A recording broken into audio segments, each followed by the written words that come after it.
Sa bawat sulok ng bansa, isang boses ang kumikilos para sa impormasyong wasto at tapat na serbisyo.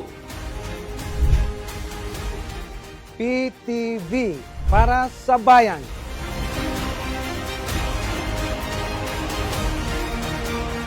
Radyo Pilipinas, Radyo Publiko.